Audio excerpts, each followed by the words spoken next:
Hey everyone, thank you for stopping back by. It is Friday, so happy Friday to you all. Happy Fibro Friday and happy first Fibro Friday of the year. It has been, a good year since I posted a Fibro Friday video, so it's really good to be back.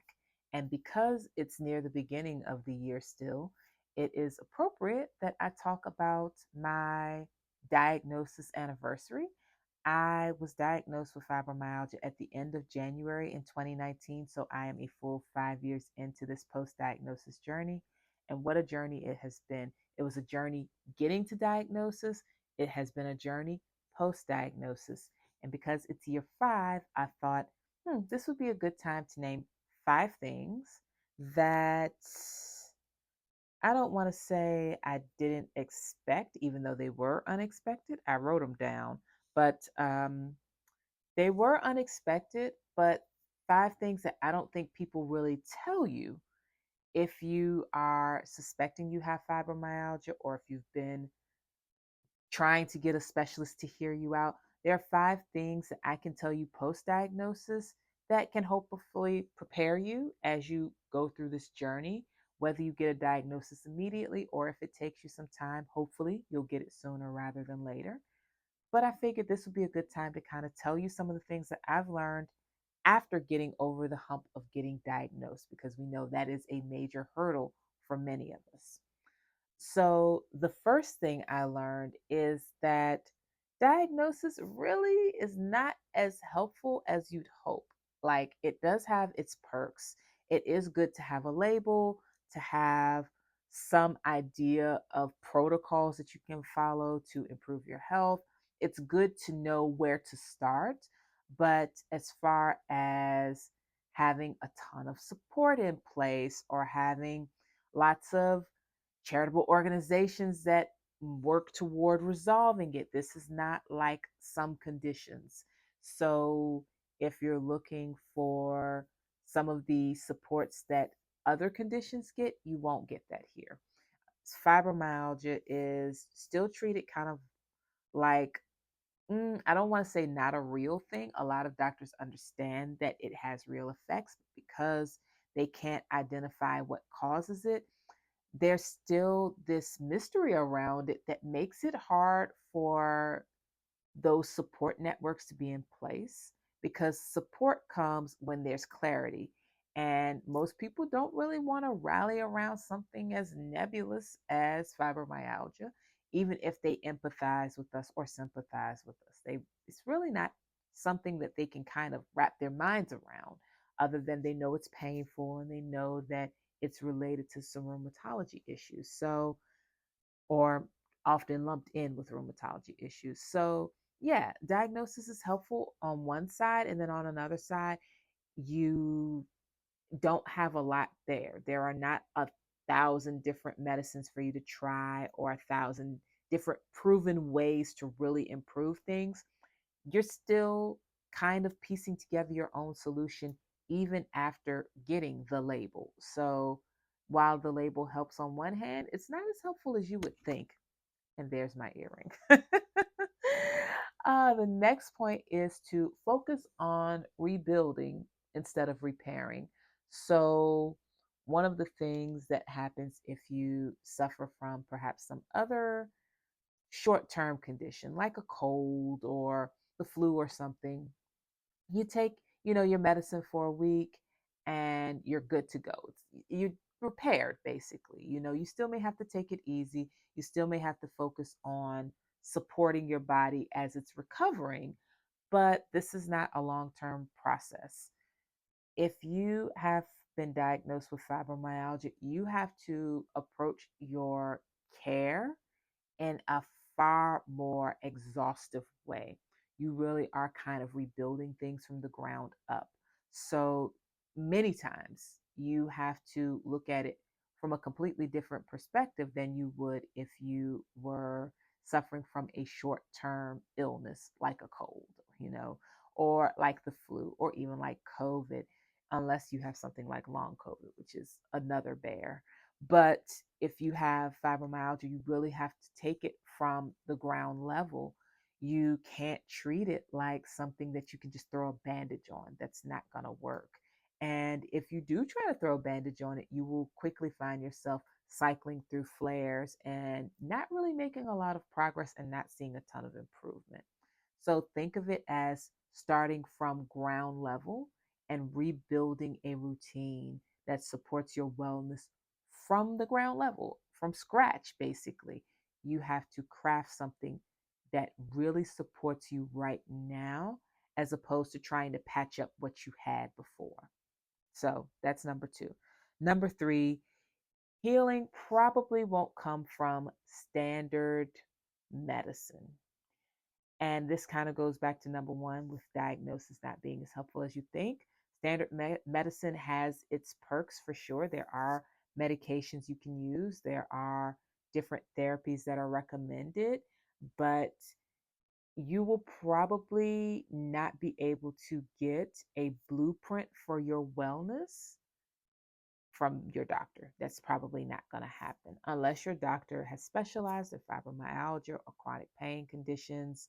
And if your doctor is personally vested in it, you may be able to get something that you can kind of follow like a recipe to get better. But honestly, your specialists who are assigned this part of medicine, aka your rheumatologist, even they really can't many times give you a plan that really works. They can recommend your gabapentin and your Lyrica, and they can do these things and your Lexapros, and they can just kind of tell you a couple of the medicines that can kind of keep things calm and hopefully help you with your symptoms. But as far as really designing or having a plan that restores your body to health, that is not what most of Western medicine is based on. And certainly in this case, you probably won't get that from your doctor's experience. So just take that and put it in your back pocket. You'll probably have to get your healing outside of your standard medical care. It's not impossible. I certainly review lots of things over here talking about different ways to support healing. Just take heart in the fact that if you don't get what you want through your doctor, it's nothing wrong with you. And there's really nothing wrong with your doctor either. It's just not how things are set up. You'll have to do this yourself, really. So, number four, nervous system first, anything else secondary, unless you have another diagnosis. So, that's a bit of a caveat there. When I got my diagnosis, I was not focused on my nervous system. I was really focused on the muscle pain because the pain was in the muscles. And so I was focusing on the other symptoms, the muscle pain, the fibro fog, the clearly the fibro fog's kicking in now because I can't remember some of the other things. The lightheadedness, the easily getting winded, the inability to write more than a page in my journal at a time because of pain. Like I was really focused on all of those symptoms.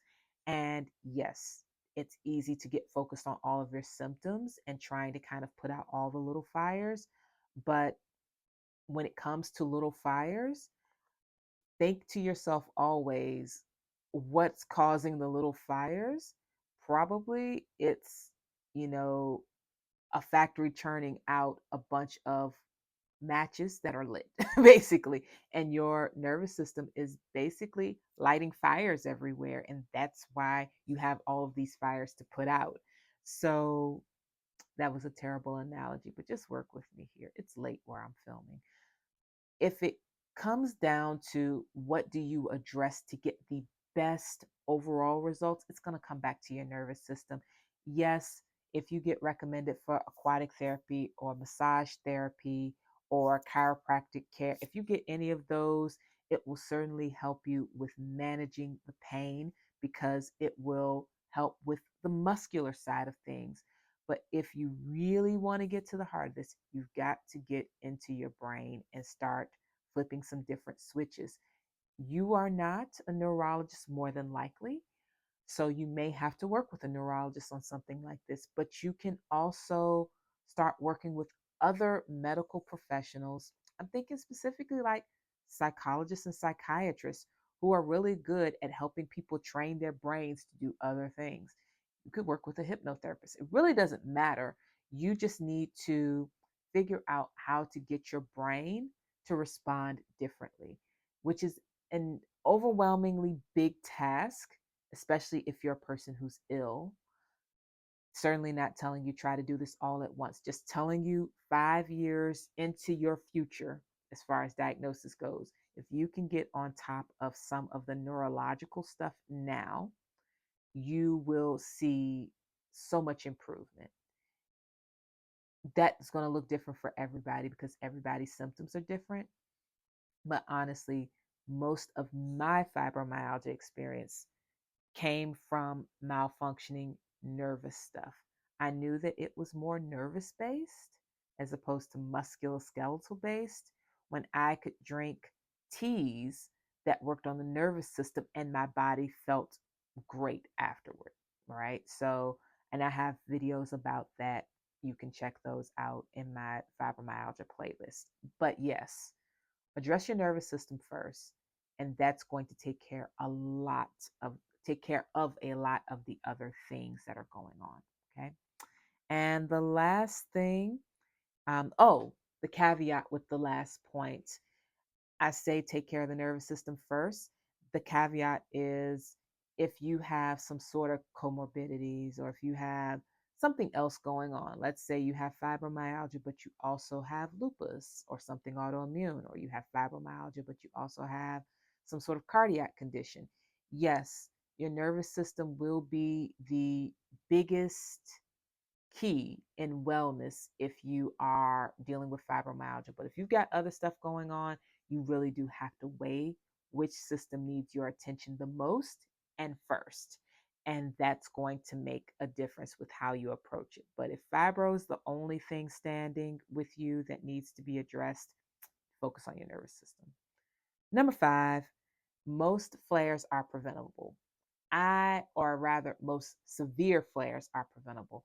I had to put this in because while I don't like it, because I often forget that that I need to take it slower, I tend to push myself and then I find myself in a flare. The truth is, it's my fault almost all the time. Almost all the time. I'm the culprit. I'm the problem. And so, what you start to learn as you get really attuned with your symptoms, you start to learn these are the patterns. And as you know the patterns, you can actually prevent those flares that have you out of commission for days. And the truth is, most people who have fibromyalgia, according to my current doctor, who I may or may not keep, I'm not sure. It's not the doctor that I had during our last chat. But most of the time, people who have fibromyalgia, their subsequent flares are never as bad as the ones leading up to the diagnosis. There's some comfort in that. Now, that's not the case for everybody, of course, but many times, if you've had a really, really bad flare, by the time you've gotten diagnosed and you kind of get an understanding of what's happening, probably won't have a flare like that again. Not 100% foolproof, but it's just a thought that, when you know better, you do better. So if you realize the worst flare you ever had came after you did, a 10-day hike through the Andes Mountains, then you probably won't do a 10-day hike. Maybe next time you'll do 7 and your flare won't be as bad. That kind of thing. You have data, you can make different decisions based on the data. So that's the thing. If you are thinking about your flares and if you feel out of control with them, you will hopefully take some comfort in knowing the more you learn about how your body functions, the easier it will be to avoid those serious flares. You probably won't have flares that put you down for a very long time anymore once you've been diagnosed and once you start addressing your nervous system and once you start getting a handle on your triggers. That's going to make the difference. You get a handle on your triggers, figure out what you have, get a handle on those triggers, and you're going to experience far less severe flares when you have them. You may not be able to avoid all of them, but the severest ones, in many cases, you'll be able to prevent them once you know what's happening. So, those are 5 things that I don't think anybody really tells you post diagnosis or pre diagnosis. Those are 5 things, though, that I found that have been crucial on understanding how fibromyalgia affects me at this point in my life and at this point in my post diagnosis experience. So, that's it for today. I hope the sound was good. My mic is a bit lower and it's near my hands. And because I have fibromyalgia as well as peripheral neuropathy, I scratch my hands a bit. So I'm hoping that the microphone didn't pick up on that. If it did, sorry about that. It might be better in the next video. I can't promise you that, but I'll try. So, anyway, please have a fantastic weekend. Do something really great for yourself. Be kind to yourself. Relax and make sure that your self care remains a priority because it's so important. Whether you have fibromyalgia, love someone with fibromyalgia, or you're just a human in a body, remember your self care. Take excellent care of yourself. And I will talk to you all very soon. Bye bye.